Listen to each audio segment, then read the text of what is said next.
ये वही जज अगर ये बोले कि मैं ऑर्डर करता हूं कि सब लोग लाल रंग पहन करके निकले, हो नहीं सकता है। शेल्टर तो एक भी नहीं है पूरे दिल्ली में, तो कहां डालेंगे? 3 लाख कुत्ते हैं, 3 लाख कुत्तों को कौन से शेल्टर में आप डालेंगे? पहले तो दिल्ली सरकार को ये लिखा है कि 2 महीने के अंदर अंदर उनको शेल्टर, उसका असल नाम है पाउंड में डालना पड़ेगा। अब उसके लिए पाउंड बनाने पड़ेंगे। तो 1 पाउंड अभी 3 लाख कुत्तों के लिए आपको 3000 पाउंड बनाने पड़ेंगे, और वो भी वहां बनाने पड़ेंगे जहां कोई रहता नहीं है, क्योंकि एक कॉलोनी के अंदर तो आप बना नहीं सकते हैं जिसमें आप 100 कुत्ते डालेंगे या 200 कुत्ते डालेंगे। तो एक पाउंड को बनाने में आपको लगेंगे 4-5 करोड़, क्योंकि दीवारें बहुत बड़ी होंगी, जगह भी आपको चाहिए कम से कम 1 एकड़। तो 3000 एकड़ आप ढूंढिए जहां लोग नहीं हैं और वहां बनाइए। दूसरी चीज ये है कि आपको 1.5 लाख लोगों को एम्प्लॉय करना पड़ेगा, क्योंकि सफाई के लिए।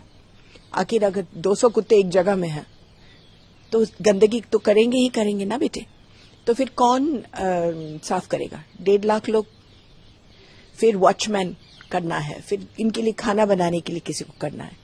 अगर आपने गलती से अगर बना भी लिए तो ये बताइए कि आप 5 करोड़ रुपए हफ्ते खर्चा करने के लिए तैयार हैं कुत्तों को खिलाने के लिए हर हफ्ते?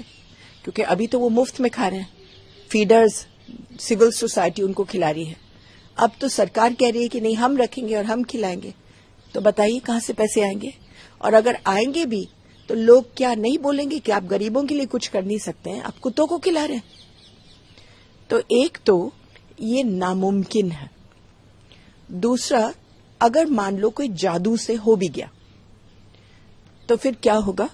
3 लाख कुत्तों को आप डालेंगे, सबसे पहले आपकी हाथापाई होगी हर गली में, क्योंकि लोग जो खिलाते हैं खड़े होकर के मारामारी करेंगे, इसको मत लेना, उसको मत लेना, शू शू करके भगा देंगे। आपका एक दिन जाएगा एक कुत्ते उठाने में, तो आपने 500 वैन लगाने हैं इस काम में। चलिए, अगर आपने ये भी कर लिया और उनको ले गए, तो उसके बाद अगर जिस दिन सड़क साफ हुए 3 लाख कुत्ते के, तो 2 चीजें होंगी। एक तो बाहर से कुत्ते आएंगे, गाजियाबाद से, फरीदाबाद से कुत्ते और इंसान और चींटी और हाथी वहां जाते हैं जहां खाना है। दिल्ली में बहुत खाना है, सब लोग खिलाते हैं। तो हमारे 3 लाख कुत्ते को 48 घंटे लगेंगे भरने में। तो फिर आप नए 3 लाख कुत्तों के साथ क्या करोगे जो स्टेरलाइज नहीं है? दूसरी चीज, अगर कुत्ते नहीं आए, आज बंदर जो फैल रहे हैं दिल्ली में, वो नीचे पेड़ों से नहीं उतरते हैं कुत्तों के डर में।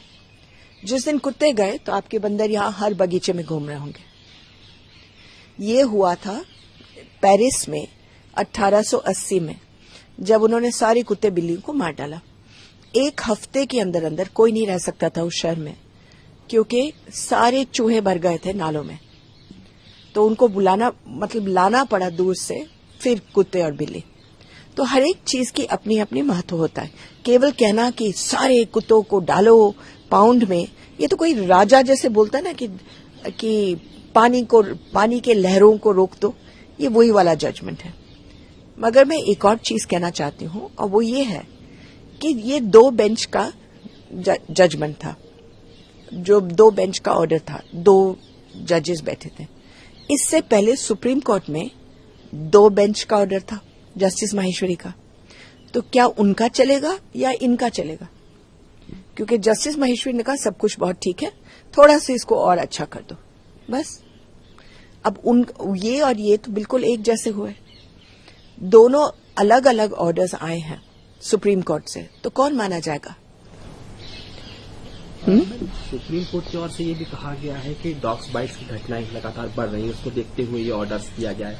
इसके साथ ही मेयर का भी इस पर बयान आया। तो मैं ये कह रही हूँ, डॉग बाइट्स पता नहीं बढ़ रहे हैं कि नहीं बढ़ रहे हैं, लेकिन हाँ, मीडिया उनके बारे में ज्यादा लिख रही है।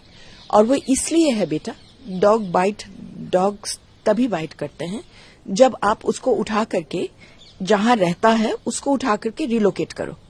अब मेरी कॉलोनी से उठा करके आपकी कॉलोनी में डालेंगे तो जाहिर है कि वो अकेला महसूस अपने आप को होता है, उसको चोट लगी है, लोग उसको डंडों के सी बाहर, वहां के कुत्ते उसको मारने के लिए तैयार है, किसी न किसी को तो काटेगा। अब क्या हो गया है कि इस शहर के RWA रात को वैन्स बुला बुला करके कुत्ते उठवाते हैं ऑन पेमेंट और इधर उधर फिकवाते हैं हर एक गली में। अब ज्यादातर जब जहां फिकवाते हैं वो गरीबों के यहाँ, तो गलियों में जब नए नए कुत्ते आते हैं तो इतने भरे हुए होते हैं वो गलियां पहले से ही कि वहां मारामारी हो जाती है और फिर कुत्ते काटते हैं। तो अगर रीलोकेशन बंद कर दो, ये सब काटना पीटना बंद हो जाएगा। मैम, जिम्मे सिटी को दी गई है तो उस पर मेयर का भी स्टेटमेंट आया, उन्होंने कहा 6 हफ्ते का समय लगेगा। अब मेयर बहुत बहादुर इंसान है, 6 हफ्ते में वो 3000 जगह ढूंढ करके उनको बना भी पाएंगे और कुत्तों को भी पकड़ करके डाल देंगे और उनके खाने का इंतजाम भी करेंगे। दिल्ली को इस जजमेंट पर 15,000 करोड़ रुपए देना पड़ेगा शुरू में ही। तो अब आप इतनी बहादुरी करना चाहते हो तो हमें दिखाइए 6 हफ्ते में क्या करते हैं। कहना बहुत आसान होता है पॉलिटिशियंस के लिए। ढूंढे, इसका उपाय ये है कि आप ABC सेंटर्स को ठीक से चलाएं जो स्टेरिलाइजेशन करते हैं, रीलोकेशन बंद करवाएं, तो 2 साल के अंदर अंदर आपकी सारी मुसीबत खत्म हो जाएगी। अच्छा, उसके लिए हम लोग MCD के साथ बैठे थे, बहुत सारी मीटिंग हुए हैं और फ्राइडे को ही तय हुआ था एक 14 पॉइंट प्रोग्राम चल जाएगा और उसमें 2 साल के अंदर अंदर सबको राहत मिलती। लेकिन अब ये जजमेंट आ गया।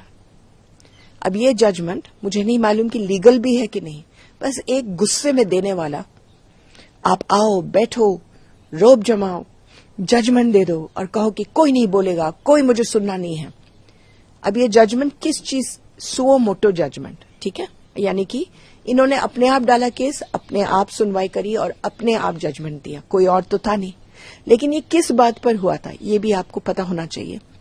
एक न्यूज़पेपर की क्लिपिंग थी जिसमें उन्होंने लिखा कि, मीडिया ने लिखा था कि एक लड़की को कुत्तों ने काट काट करके उसकी मौत हो गई। वो कटिंग हमारे जज साहब को मिल गए और उस पर उन्होंने सो मोटो केस लगा दिया। लेकिन वो वाली लड़की को हम लोगों ने इन्वेस्टिगेट किया तो पता चला ये लड़की बेचारी मर तो गई थी, लेकिन कोई कुत्ता अगल बगल में कुछ नहीं था, वो मेनिंजाइटिस से मरी। और उनके माँ बाप भी यही बोल रहे हैं कि ये अखबारों में गलत निकला है।